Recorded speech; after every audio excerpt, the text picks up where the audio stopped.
So it's the same thing for these kingdom marriages that are going to be taking place, because you can't see it, right? You can't see what's going on. You can't see what's happening in the natural. When you open your eyes, like it ain't nothing, no, nothing is happening, like nowhere near what you see when you close your eyes, the vision that he has given you. But I assure you, it is coming to pass. So I don't want to get off, too far off from, I don't want to go on a whole ramble, okay? I ain't about to do that. So he has given me, let me see, 5 points, okay? 5 points on how to be a wife before you become a wife. Now, these 5 points that he has given me literally has become me, okay? These are things that I have like actually been doing myself for some time now. And so when he gave me these 5 points, I'm just like, 5 points of how to be a wife before you become a wife. Like, I don't know. Like, what? I don't have the book. Like, Father, what you want me to say? And he was like, no, but you do. Because you've been walking this thing, and you've been on this journey all by your very lonesome, and you've been trusting, and you've been believing, and you've been having faith, and you've been standing in prayer, not only for yourself, but for your African king as well. And even despite a lack of communication, like no communication, zero at all, between he and I still have been praying for him. Okay, I have been praying for him nonstop. I read scripture every morning, so I'm covering myself with this scripture, saturating my own soul and spirit with this scripture, and I'm getting into the spirit and saturating his as well. Okay, so it takes a lot to be a kingdom wife, and I didn't know how difficult that this task was going to be until I say yes to the Father's will, right? And so when I say yes, listen, my whole world just flipped upside down in the air, legs in the air, okay? Head on the ground. That's been my life ever since I say yes. But nevertheless, I know that his way is good, and I know that his good gifts is coming for me, to me, and it's happening. And so despite what my reality looks like right now, I'm trusting and believing and standing by faith and knowing that he is fair and just, and that he has sent his word out. This is not my word. Trust and believe me, it's not, okay? Because if it was up to me, okay, sis would be, okay, I would have been going. Going, all right, so fast, in a hurry. Goodbye. You want to ignore me?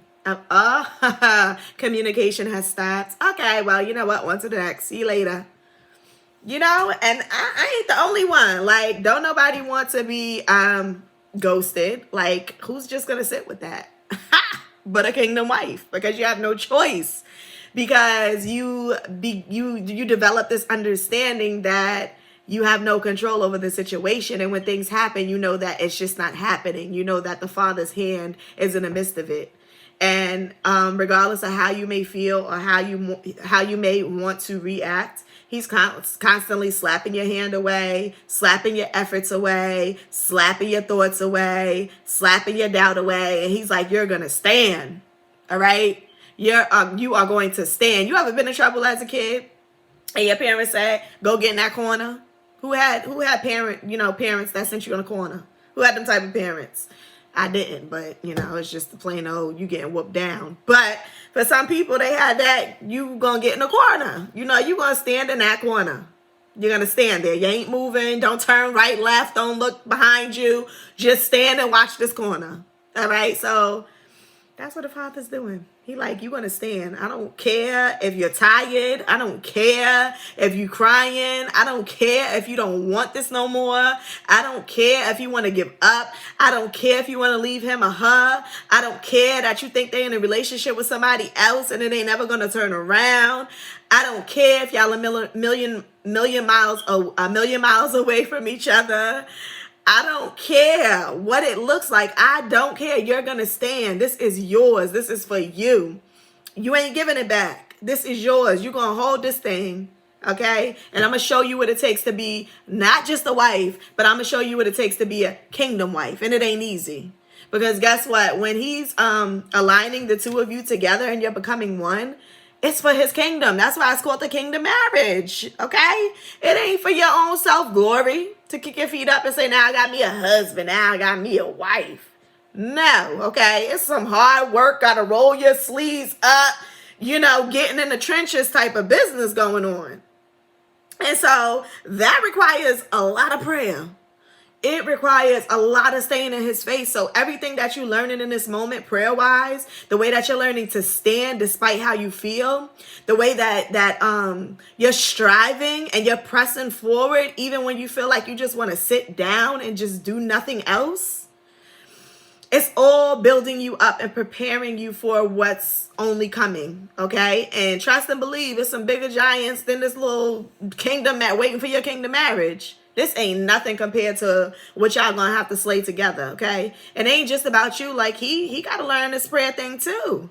Like, he got to learn how to get in the Father's face too. He got to learn how to get on his hands, his knees, and cry out, fall on his face. He got to know what it feels like to be hurt. He got to know what it feels like to be down and out. He got to know what it feels like to go without. Like, he got to be just as much in this struggle as you is. So don't think that, oh, he just doing, the Father just punishing me. He just picking on me. No, it's going to be you and your person that's going to be getting pruned in a season. Okay? Because y'all going to be in this thing together. Period. So the first point, okay, that I have is a wife mentality. So you have to have a wife mentality. In other words, don't walk around like you're single, because sis, you're not. Okay, you're not single. I don't care what it looks like on the outside. I don't care that you don't have a ring on your finger. I don't care that he's probably in another relationship with someone else. I don't care that you haven't seen him or spoke to him in X amount of time. I don't care what it looks like. In the natural, yes, you're single. But in the spiritual realm, you are already married. Okay, and I hate to be the bearer of bad news, but you are. You're taken for, you're spoken for, and you're already intertwined with this person. It's just a matter of once you get with that person of solidifying things, right? So if the Father is calling you to marriage in this moment, okay, and I'm going to say it one more again. If the Father, F-A-T-H-E-R, all in caps, is calling you to marriage in this moment, then you have to be set apart. You have to first act the part before you become the part. Now, why am I stressing Father? Why am I stressing that? Anybody want to be in class today? Why am I stressing Father? All right, I'm just going to answer it for y'all. Y'all don't even got to worry about answering it. Y'all just sit there silently and listen. Because every situation, every marriage, every union, every relationship is not ordained by the Father. I don't care if you've been married for 25, 30 years. That don't mean that it was ordained by the Father. It means that you probably put yourself to that person. I'm not saying that every person that is together in this moment is not ordained by the Father. I'm not saying that either. Okay? So that's just something you got to take to the Father in prayer about. Okay? What I'm saying is, people tend to put themselves with people, right? And when things go left and divorce happens, now they blaming the Father. Now they questioning the Father. Now they upset with the Father. Now they want to fall on the ground and cry, and and he hates their life, and he just don't want to see them happy. No, bro. No, sis. It's because he never selected that person for you. Okay? He never solidified that thing. Okay? He never consecrated that thing. He never put his hand to that thing. And let me tell you something. Now, I don't know, correct me if I'm wrong, Father. Correct me if I'm wrong, Spirit. Okay? I don't know if it's just me, but I've been married in the past, okay? And I know what it feels like to lead up to that point of being married to someone, okay? In reality. And all I'm going to say is, The way my marriage too, okay, because I was married twice. Don't tell nobody that, okay? But the way the way my marriages happen, it was nothing. In a sense that it was just like, okay, we married. And that was it. It was no fasting. It was no praying. It was no crying. It was no worshiping. It was none of that. Okay? It was just that we get married and this is what we doing. But this, Spirit help me, Father help me. This marriage, these marriages that's coming forward, that's coming forth, that's being birthed by the Father's Spirit. Yeah.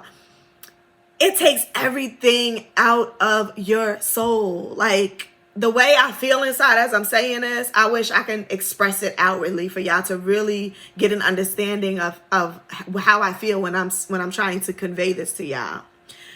But it's like a pruning like no other, okay? I have never experienced nothing like this in my life for nobody. Because like I said, in 2 seconds, I'm going to give you a time frame. If it ain't happening, I'm out. All right? That's it for me.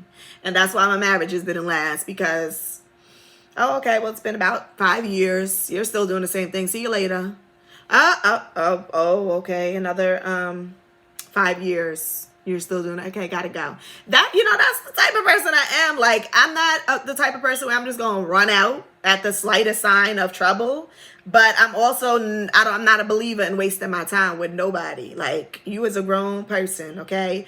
And I'm not about to waste my time with you. So if you can't get it together, it's time to go. And that's just my attitude. That's the way I am. But it's something about this kingdom marriage that is like just got me, okay? And it keeps me. And it's like no matter how far I have tried to run, okay, or thought I was running away from this thing, I was always dragged back by my toes. Like the Father's like, where you think you going, sis? Daughter, what you doing? You thought you was about to get away. Have a seat. Okay, take this seat, have a whole one, and make sure you stay there, okay, and don't get up. And I have been able to do nothing but cry my little eyes out because guess what? When the Father got a hold of you and he is forcing this thing upon you, because that's what I feel like at times, like you just forcing me. I don't even want it no more. Just keep it, okay? He like, no, you wanted this, remember? Remember all them years you was praying for a husband that I created for you, a husband that I had for you, a husband that was going to love you unconditionally. You prayed for a relationship that was going to be easy in terms of communicating and, getting through problems and different issues, building with, a person to pray with, a person to grow with, a person to have ministry with. Like, you prayed for all of these things, remember? Okay. So I get it. I get it now. You thought that it was going to be like those other marriages. That's what you thought. You thought you were just going to run down the aisle and say, I do, and that was going to be the end of it. Happily ever after. That's what you thought? Oh, no, boo-boo. No. You have sadly mistaken, okay? In fact, you're going to cry. You're going to spend a lot of lonely nights, okay? You're going to have a lot of restless nights. It's going to require a lot of praying. It's going to require fasting. And I don't mean fasting from my cell phone. I mean fasting from food, starving to death. Yes, it's going to require that. This ain't no worldly marriage. You have sadly mistaken. And I'm here to show you and correct you and let you know what it takes to be a wife according to my standards. Not according to the world, okay? But according to my standards. So, moving right on to point number 2. And we have solitary confinement. Listen, I hope nobody's ever been in prison or jail or any of those things. But if you have, okay, bless your heart that it's over and never go back there again.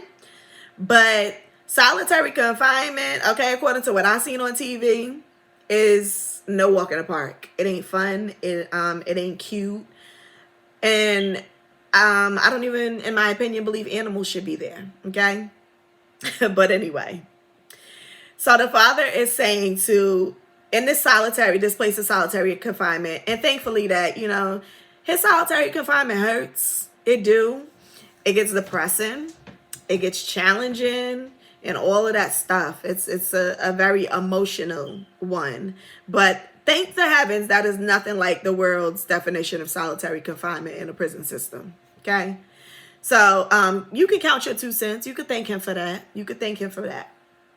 So he says to immediately, and he has it in caps, immediately cut off all forms of communication with anyone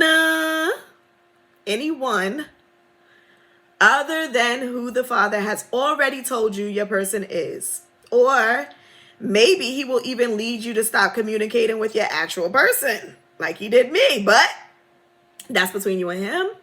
Take it in prayer. But for sure, anyone that's not your person, you should not be communicating with. All right. And being that he got y'all all up in my business.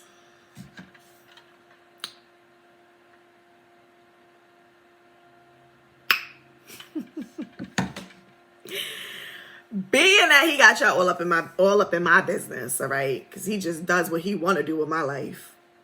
I'm going to share my own personal story. Okay. So, just recently, me and the Father been battling back and forth, right? And so, like I told you, I mentioned in a previous video, I have not spoken to my African king in 31 days as of today, okay? And in the past, I would have been sad about that. Oh my gosh, it's been so long, Father. What is going on? What is happening? But no, okay, because I got things to do. So he got things to do. So he need to just stay away as long as he needs to get himself together. Because when we do come back together, it's going to be no more breaks. So enjoy every break that you're getting in this moment, okay? And if you're watching this, honey, baby, enjoy every break that you're getting in this moment. Because one day he will watch this video and he'll probably laugh like, I can't believe this. He's not watching now though, because he don't know about my channel. But anyway, so just recently, I had situations where, like I told y'all, I was running away. Like when I tell y'all I was out, I had my running sneakers. She's a runner. She's a track star. That was me. All right. I was for sure that track star, and I was for sure running. Like I was out. I was like, Father, you got me messed up. Like you think I'm about to sit here? This man done ghosted me just out of the clear blue sky for no apparent reason. Like he just ain't responding to my text. And you telling me not to text him. So, okay, I'm forced to let that go. Whatever. I'm not about to chase nobody. So I was like, that's it. I give up. Like, just let him go. Do whatever it is he gonna do. I don't even know him like that anyway. Like, we barely, really even got to know each other. So I'm out. Let me know when he ready. That's what I told the Father. Right?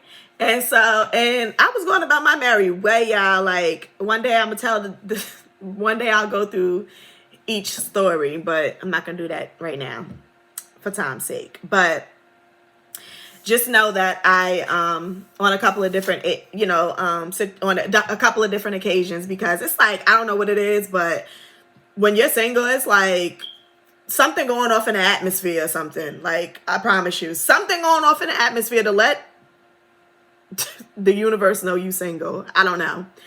But all of a sudden I started getting like these flood of inbox messages and like just all different types of like encounters with men. I'm just like, what is going on? Like I've never experienced this. Okay. But I have also never been this single for this amount of time. But also I don't post my business like on social media. So like who knows that I'm actually single, Like, this is my family. This is, my tribe going on right here. This is the only place I discuss my singleness. Like, and my, outside, friends and stuff, they don't know about my channel, like, for the most part. So they don't know.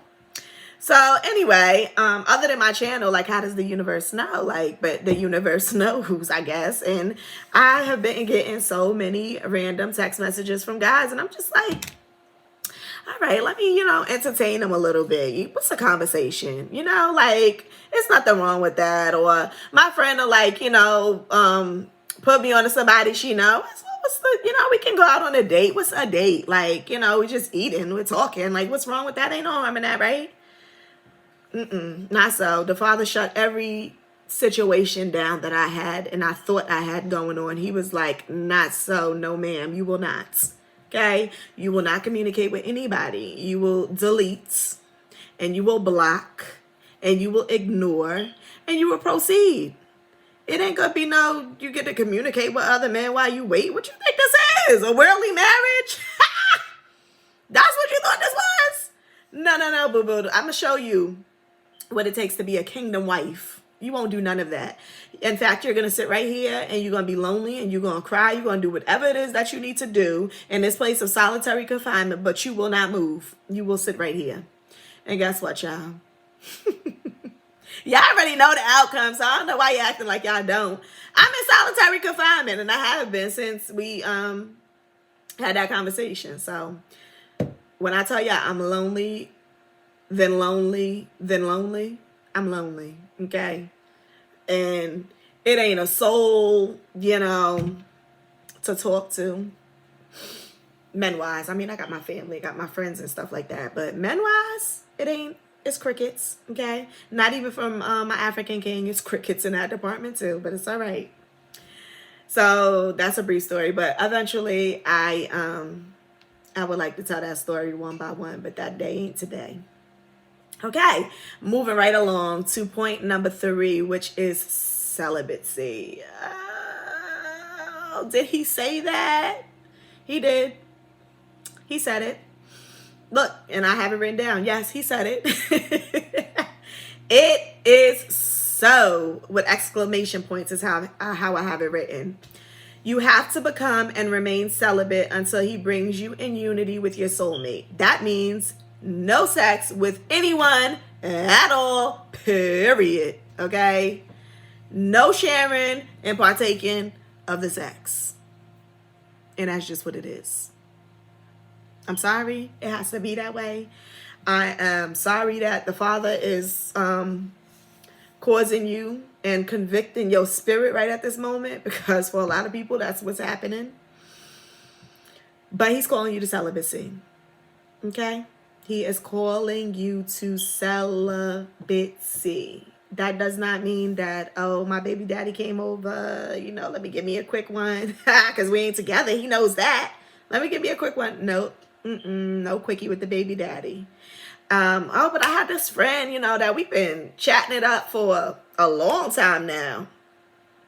No, it's not so. You can't do that neither.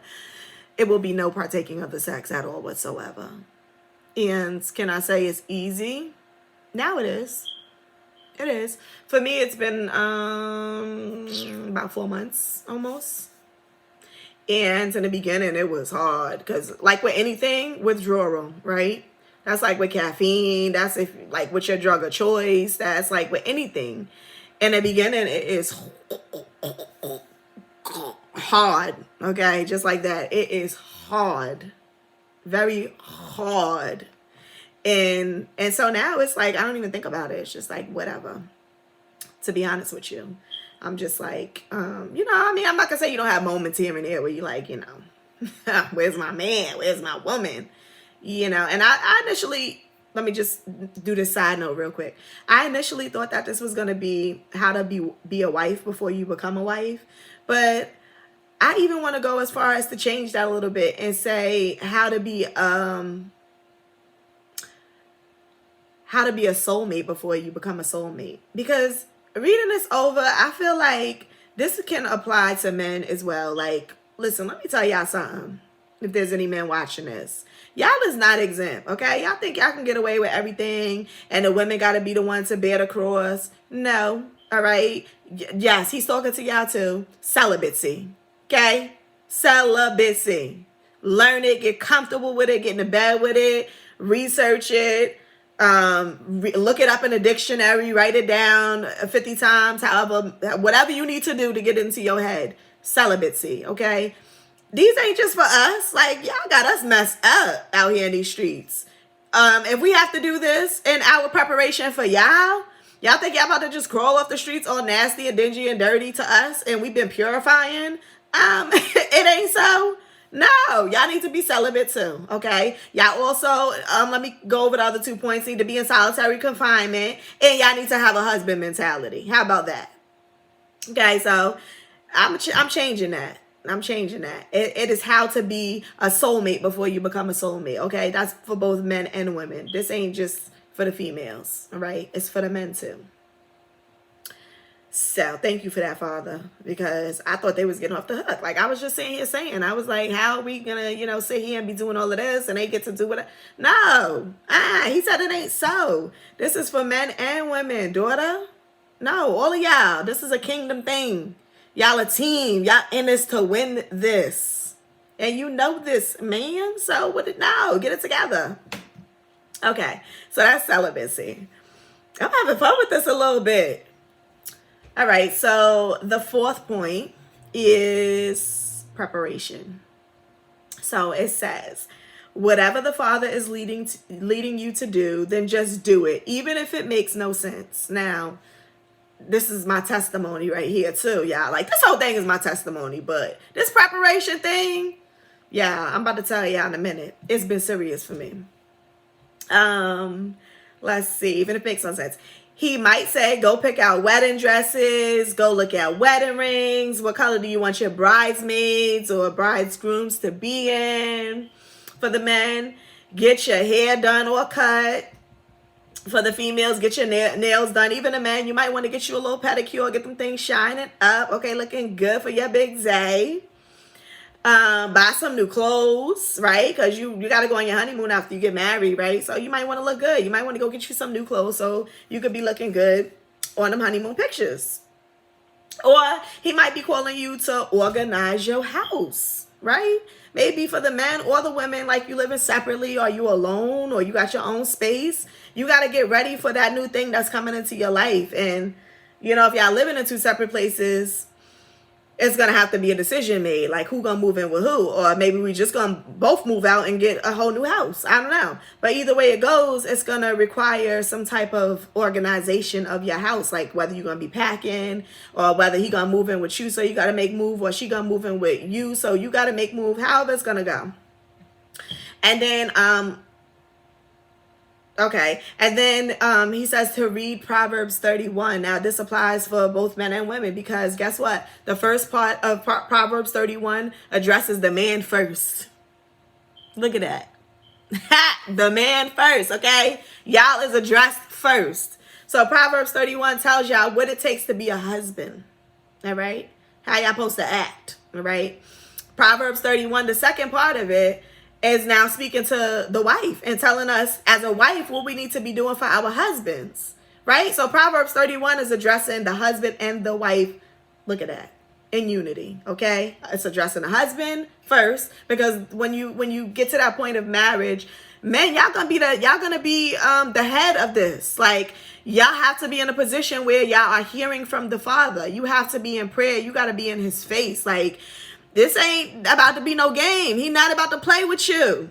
All right? And he will reprimand you. And you don't want to get reprimanded by the Father. Trust me, I've been there. Okay? You don't want to do it. And you probably have too. So you know what it feels like. And do you want to go through that in a kingdom situation? In a kingdom marriage? When you got a wife that you are head over? That's your responsibility. Your wife becomes your responsibility. It's your job now to protect her and to make sure you're making the right decisions, not for yourself, but for your wife and your kids. Or if she has kids, for her kids, right? Because now her kids is your kids too. So now you got this blended family going on and you're responsible for all of these people. That's a big responsibility. And the Father does not take that lightly because you're responsible for these people's souls. You're responsible for their heart. You're responsible to make sure that they're loving, that they're being loved correctly, right? You're responsible to make sure that household is being run smoothly, that it's being ran according to the Father's word, that you're taking the time to pray over your family, pray with your family. So it's a huge responsibility. It's not, I got a wife and now, yay, let's skip down the road. No, it takes a lot as a husband. Like, I would rather be a wife than to be a husband. Y'all got too much responsibility with that. Good luck on that one. But,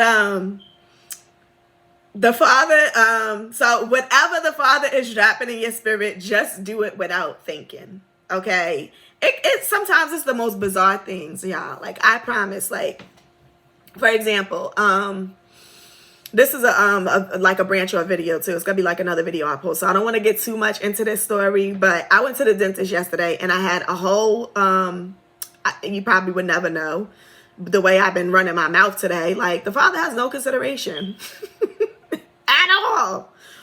But I went to the dentist yesterday and I had a molar pulled out. And where was I going with this? What was I about to say? Yeah, I hate when I lose my train of thought. Father, what was I about to say? I don't remember what I was about to say. I had a molar pulled out. I don't know what was the point I was about to make in the molar. Oh my gosh. It just ran out of my brain. Like, it just ran, like, literally jumped out my brain and ran down the street. It's going to come back to me. But anyway, let me continue forward. When I stop and be like, that's what I was trying to say, it's going to come back. But anyway, so I went to the dentist yesterday and I had a molar pulled out and, oh, that's what I was saying. Thank you, Father.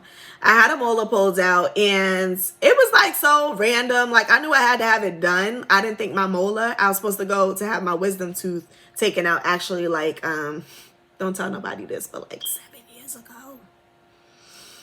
Okay. And I was like, I went for the consultation or whatever. And when I sat down, okay, and they told me they had to put me to sleep, I was already out. Like, my brain already checked out of that conversation because I had 7 kids, 6 C-sections. I've never gone to sleep during surgery. And I'm, you know, to be honest with you, petrified of going to sleep. Like, I am terrified. Like, that is not something I never want to do because I don't know what that sleep looked like. And I don't want no parts of it. So I don't even know if I'm a dream the same. So sleep, no. Not even with my C-sections. I was wide awake. Let me see what, even in my emergency C-section, which is my second baby. If you ain't watched that video, go watch it. The His Perfect Gifts. And I talk about my journey with that. But even with her, I was awake, like wide awake, even in an emergency. You think I'm about to go to sleep for you to take my wisdom tooth out? I'm not. No. So I never, needless to say, never went back to the dentist, never contacted them again, whatever. But now all these years later, that wisdom tooth, because my wisdom tooth is not only impacted in my gum, y'all, but it's growing like this, okay? So it's growing towards my other teeth. And so I'm just like, it's getting down to the point, I'm just like, I gotta, you know, something has to be done about that because now it's starting to create problem because now it's getting closer to my molar. It like infected my molar. My molar started to like decay. It was just a ugly, terrible situation that was about to brew up. And so the Father was like, you got to get this taken care of, daughter. And I was just like, but I don't want to go, right? So I went to, now fast forward, that was like 7 years ago. Just recently, I went for another consultation, and the dentist is like, okay, well, we can pull it out. And then I was just like, nope, I'm not getting it done. I chickened out again. Okay, so I done wasted 2 oral surgeons' time. Sorry. And so then I went for a third consultation with another oral surgeon, and he was speaking my language, y'all. He was like, listen. He said, this wisdom tooth is too close to your nerve. And if I was you, I would leave it right there to, you know, be quite frank with you. And I would just pull out the molar because it's really like the molar that's going to be causing a problem. It is starting to already cause a problem because it's like the wisdom tooth is hitting up against that tooth. It has nowhere to go because of the way that it's growing. So now this tooth is already infected. Like, if I was you, I would just, you know, go ahead and take that molar out. And then that way, you know, that just gets rid of the situation. It handles the problem. And you don't got to worry about even messing around with your nerves, you know. And it's in my bone, my jaw on top of that. So not only is this tooth in my jaw, but it's on my nerve. Y'all think the very first oral surgeon I went to told me they was going to have to break bone and all. Listen, that was it for me. I was like, do what? Oh, no. That will not be happening. You will not have my face looking limp on one side and I can't feel. And now you telling me ain't nothing to do.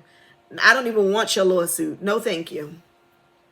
So that was that, right? So then I went, fast forward, 2022, I went to an oral surgeon, and he was speaking my language, y'all. He was like, listen, if I was you, I would just leave it right there and pull out the molar. That finishes it. But he didn't want to pull out the molar. So I was like, I went back to my dentist.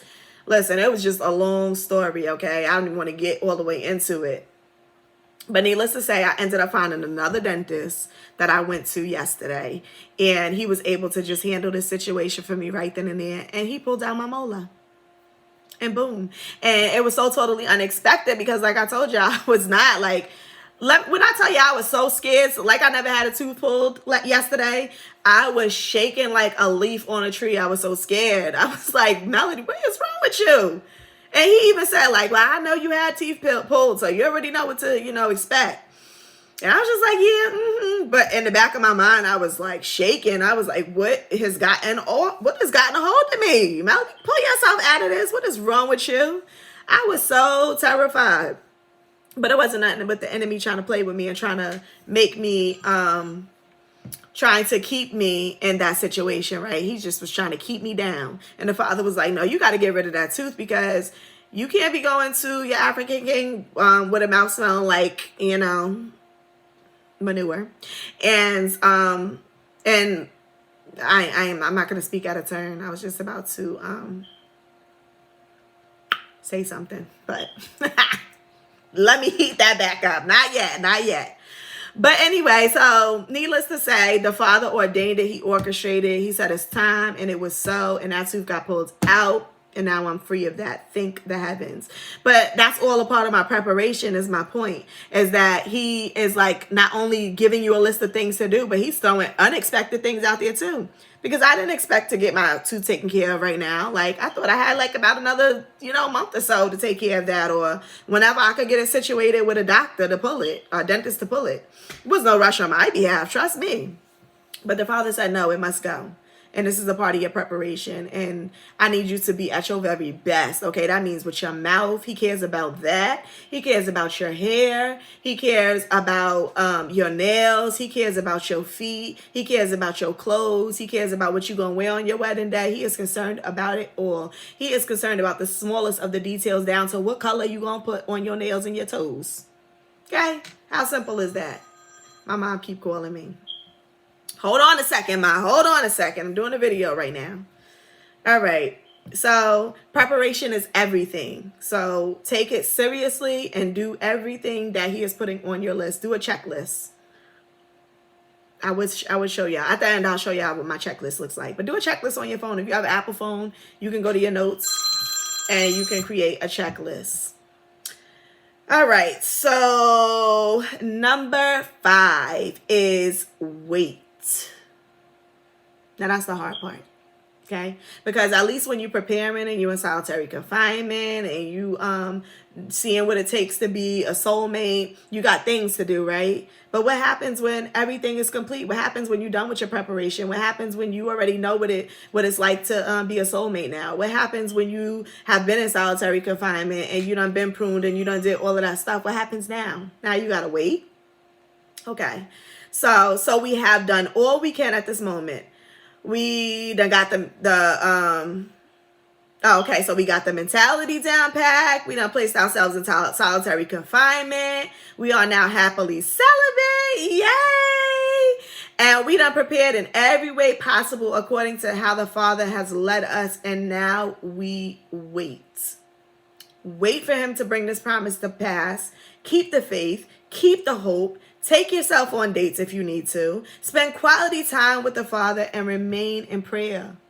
Okay, and it's really not that hard because you would think that after you done did everything on the list, you tired. Like you need to wait and sit down somewhere. You've been running around here crazy getting yourself together and doing all that the Father called you to do to prepare for this kingdom marriage. So just be comfortable in your wait. I know it's hard because like we humans and we used to like running, going, business and or everything else on the agenda all the time, but learn how to just sit down somewhere. That's all you got to do is just sit down somewhere. All right, so that's the word, y'all. That's the word. Oh, thank you, Father, for reminding me. Let me show y'all what my checklist looks like. See, This is like one of the things he told me. But see, and you could just like check off each thing as you do it, right? Put the little bubbles next to it. So that was the list of things that he told me to do upon me arriving here in New York.